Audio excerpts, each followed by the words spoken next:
ኢየሱስ ጌታ ነው ማለት ጋኔኑም ይላል። ምንም ጥርጥር የለውም ነው። ጌታ ነው፣ እውነት ነው።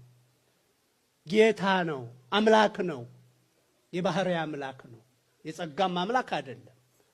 ይሄን ግን ጋኔኑም ያውቃል፣ አጋንንቱም ያውቃሉ አለ ያዕቆብ። እንደውም ይንቀጠቀጣሉ አለ። ግን ሰው በእምነት ከጋኔኑ ጋር እኩል ነው። ከጋኔኑ ለመብለጥ ምን ማድረግ አለበት? መታዘዝ፣ መጽሐፉ የሚለውን ማድረግ። ይሄን አድርግ ምን ትድናል? ምን ትላለህ? ትድናለህ። ጋኔኑ ያምናል፣ አያደርግም፣ አይድንም። ጊዜው ሲደርስ ይታሸጋል በሲኦል። እኔ ንጹሕ ኦርቶዶክስ ነኝ በማለት አይዳንም። እኔ ክርስቶስን አውቃለሁ በማለት አይዳንም። አጋንንትም ያውቁታል። ጋኔንም እግዚአብሔርን ያውቃል። ምንም በዚህ ልዩነት የለንም። እግዚአብሔር ማን እንደሆነ ጋኔን ያውቃል፣ ፈጣሪው እንደሆነ። ክርስቶስ ሰው በሆነ ጊዜ እንኳን አንተ ቅዱሱ የእግዚአብሔር ልጅ ኢየሱስ እንደሆንክ አውቄሃለሁ አለ። ማን ነው ይሄን ያለው? ጋኔኑ።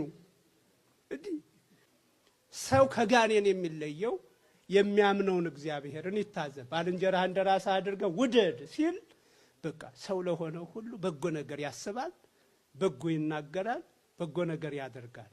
ስለዚህ ከጋኔን ተሻልን ማለት ነው፣ ከሰይጣን ተሻልን ማለት ነው። ይሄን ካላደረግን ግን እዚህ በመሰብሰባችን ክርስቶስ ብለን በመጥራታችን አንድንም። ክርስቶስ የእግዚአብሔር ልጅ እንደሆነ በመመስከር ብቻ አንድንም።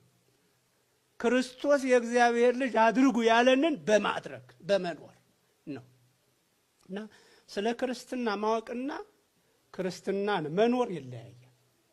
አሁን ከኛም ውጭ ለፍልስፍና ብለው ስለ ክርስትና የሚያውቁ ሰዎች አሉ እኮ።